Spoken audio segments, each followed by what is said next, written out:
इतिहास की दुनिया में आपका स्वागत। मित्रों, हम प्राचीन भारतीय इतिहास की चर्चा कर रहे हैं और मेरे हाथ में डॉक्टर भगवत शरण उपाध्याय की किताब बृहत्तर भारत है।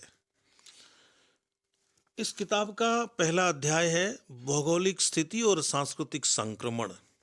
इस सिलसिले में हम एक बार मिल चुके हैं और आज दूसरी बार मिल रहे हैं। पिछले खंड में हमने देखा कि डॉक्टर उपाध्याय ने कितनी सुंदरता से भारत के उत्तर का, भारत के दक्षिण का, भारत के पश्चिम का और भारत के पूर्व का वर्णन किया है। अब हम आगे चलते हैं। वे लिखते हैं, पश्चिम की ओर से न केवल बाहर की जातियां भारत आईं, बल्कि ऐसे भी प्रमाण है कि उस राह कभी कभी भारतीय सेनाएं भी पश्चिम की ओर अभियान के दौरान आ पहुंचती थी। यह बहुत बड़ी बात है मित्रों। यही कहा जाता है, यही पढ़ाया जाता है कि पश्चिम से भारत पर आक्रमण हुए, भारत पर हमले हुए, भारत में दूसरी जातियां घुसी। लेकिन डॉक्टर उपाध्याय लिखते हैं कि पश्चिम की ओर से न केवल बाहर की जातियां भारत आईं, बल्कि ऐसे भी प्रमाण हैं कि उस राह कभी कभी भारतीय सेनाएं भी पश्चिम की ओर अभियान के दौरान आ पहुंचती थी। कालिदास के रघुवंश का नायक रघु कोजक अरमान की पहाड़ियों की छाया से निकलकर फारस की द्राक्षा वलय भूमि की राह मजार शरीफ के पड़ोस में वंशु नद के अंचल में अपने रिसालों के घोड़े हिराता है, जिनके वक्षुवर्ती केसर की क्यारियों में लौटने से उनके अयाल केसरिया रंग हो जाते हैं, उनमें कुमकुम केसर भर जाते हैं। गुप्तकालीन मेहरौली के स्तंभ के चंद्र ने, जिसका साम्य चंद्रगुप्त द्वितीय विक्रमादित्य से होता है, तो गुप्तकालीन मेहरौली स्तंभ के चंद्र ने अभिलेख कहता है, बंगाल में शत्रुओं के संग को तोड़ सहसा उत्तर पश्चिम की ओर अभियान किया था और सिंधु की सातों सहायक नदियों को पार कर वक्षु तीर के बलख यानी वहलीक के वहलीकों को जीता था। भारत की यह भूमि वीर प्रसवा होने से कहीं अधिक ज्ञान प्रसवा रही है। शांति प्रसवा, जिसने कालांतर में अपनी मुनि प्रज्ञा का प्रकाश पश्चिम और पूर्व, दक्षिण और उत्तर के देशों को दिया है। इसीलिए तो भारत विश्व गुरु कहलाता है। भारत की यह भूमि वीर प्रसवा होने से कहीं अधिक ज्ञान प्रसवा रही है। शांति प्रसवा, जिसने कालांतर में अपनी मुनि प्रज्ञा का प्रकाश पश्चिम और पूर्व, दक्षिण और उत्तर के देशों को दिया है और चारों ओर से अनंत मात्रा में विविध जातियों की संस्कृति से चुनकर अपनी संस्कृति का हिरणमय पट बुना है। इसी भूमि की शपथ ऋग्वेद के समय से भारतीय मानव लेता आया है। माता भूमि ही पुत्रोहम पृथिव्याः, माता भूमि ही पुत्रोहम पृथिव्याः। संस्कृति के संदर्भ में डॉक्टर उपाध्याय लिखते हैं, जाति और व्यक्ति के मनोभावों, विचारों, आदर्शों आदि का संस्कार संस्कृति कहलाता है। मित्रों, संस्कृति की अनेक परिभाषाएं हैं। हमें संस्कृति और सभ्यता में अंतर समझना चाहिए।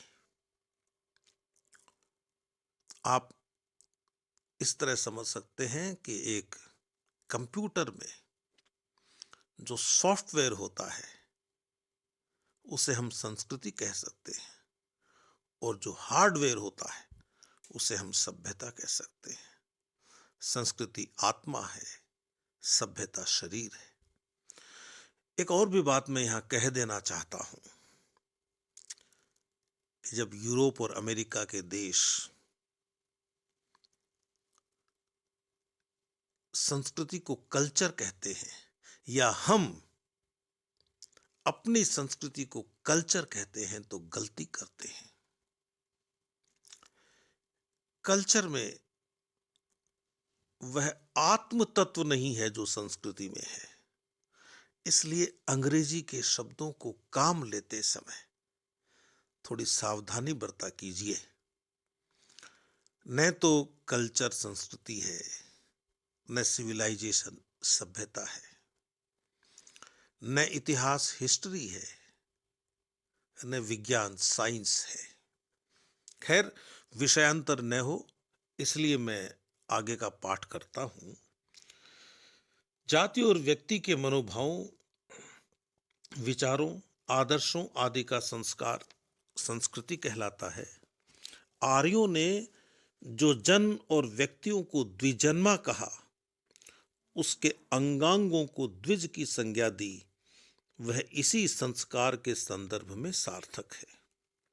आर्यों ने जो जन और व्यक्तियों को द्विजन्मा कहा, उसके अंगांगों को द्विज की संज्ञा दी, वह इसी संसार के संदर्भ में सार्थक है।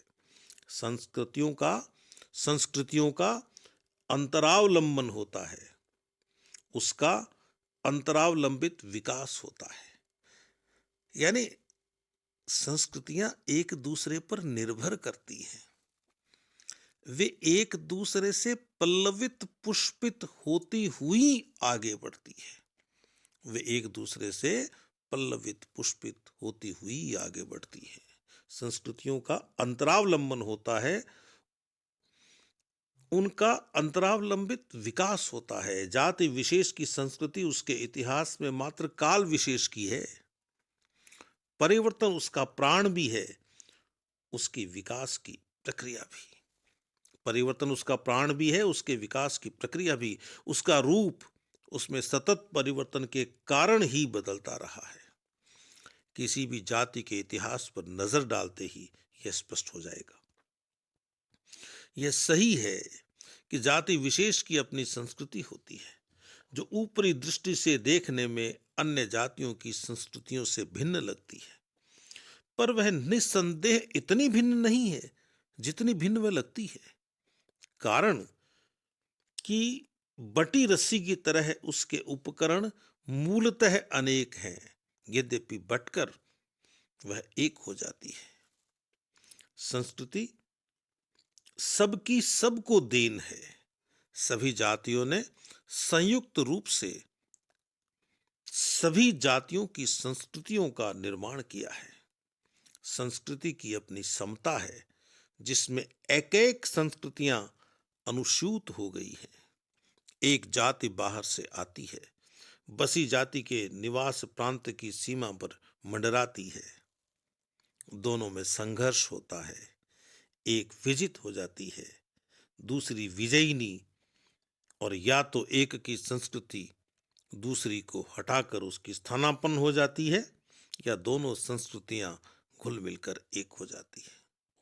कहने का मतलब यही है मित्रों कि भले ही संस्कृतियों में संघर्ष हो, लेकिन संघर्ष के बाद जो नया स्वरूप सामने आता है संस्कृति का समाज के माध्यम से, वह कभी भी व्यक्ति को विपथगामी नहीं बनाता। क्योंकि संस्कृति का अर्थ ही यह है कि हम स्वयं में निरंतर परिष्कार करते हुए आगे बढ़ते रहें। और ऐसा भी नहीं है कि विजितों की संस्कृति पर विजयिनों की संस्कृति सदा काबू ही पा लेती हो। अनेक बार ऐसा भी हुआ है कि विजितों की संस्कृति विजयी जातियों की संस्कृतियों पर हावी हो गई है और विजयी जातियों ने उसे अपना लिया है। यानी जो जीतने वाला है वह हारने वाले की संस्कृति अपना लेता है। भारतीय इतिहास में आपको ऐसा अनेक स्थानों पर देखने को मिलेगा। ग्रीकों को परास्त कर रोमनों ने ग्रीक पर अपनी सत्ता स्थापित की, पर संस्कृति के क्षेत्र में वे स्वयं ग्रीकों के विजित हो गए और उन्होंने ग्रीकों की प्रायः समूची संस्कृति आत्मसात कर ली। सुमेरियों को अनार्य बाबुलियों ने जीत लिया, पर उन्हें सुमेरियों की लिपि, उनका साहित्य, उनके जन विश्वास, पूजन विधि और देवी देवता अपनाने पड़े। और उन्हीं बाबुलियों को जब असुरों ने जीता तो उनकी संस्कृति उन्होंने अधिक मात्रा में लिपि के साथ स्वीकार की।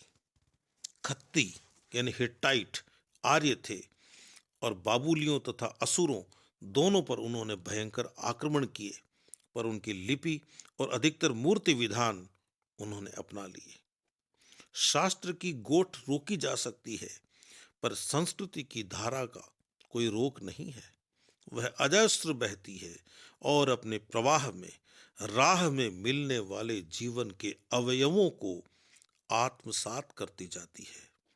अपने से भिन्न स्थितियों को आत्मसात करने के कारण ही उसमें वैविध्य होता है।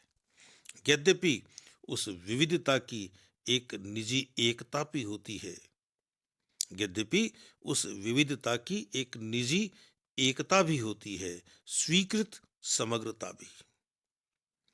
कहने का मतलब यह है कि एकता में अनेकता होती है और अनेकता में एकता होती है। दोनों ही बातें संस्कृति के विकास की बातें हैं। जल के कण की तरह संस्कृतियों के अंगांग परस्पर मिल जाते हैं। जल के कण की ही भांति, जल के कण की ही भांति उनका परस्पर संयोग भी होता है। जैसे पुत्र पिता से भिन्न होकर भी उसी का प्रसार होता है, एक संस्कृति के संयोग से बनी अगली मंजिल की संस्कृति भी पहली का प्रसार होती है। कहने का भाव यह है कि संस्कृति अटूट होती है। जैसे पुत्र पिता से भिन्न होकर भी उसी का प्रसार होता है, एक संस्कृति के संयोग से बनी अगली मंजिल की संस्कृति भी पहली संस्कृति का प्रसार होती है। वैसे श्रृंखला की कड़ियां परस्पर भिन्न होकर भी समान श्रृंखला का निर्माण करती हैं, वैसे ही संस्कृति के भिन्नांग भी समान संस्कृति का विकास करते हैं। संस्कृति का यह विकास इस अर्थ में उसका द्वंद्वात्मक रूप प्रस्तुत करता है, जैसे परस्पर विरोधी तत्वों के समाहार से संस्कृति का कलेवर बनता है। काल की दूरी अथवा देश की दूरी संस्कृति के निर्माण में, संस्कृतियों के समाहार में व्यवधान नहीं डालती। संस्कृति इतिहास की ही भांति अविच्छिन्न, अनुक्रमिक और सर्वदेशीय है। अविच्छिन्न का मतलब अटूट, अनुक्रमिक का मतलब एक क्रम में लगातार, और सर्वदेशीय का मतलब होता है सभी स्थानों पर। फिर भी जाति विशेष की एक कालावधि में विशिष्ट संस्कृति होती है। एक कालावधि में, ध्यान रखिए, फिर भी जाति विशेष की एक कालावधि में विशिष्ट संस्कृति होती है, जो जैसा ऊपर कहा जा चुका है उसकी निजी है, जिस पर उसकी अपनी छाप होती है।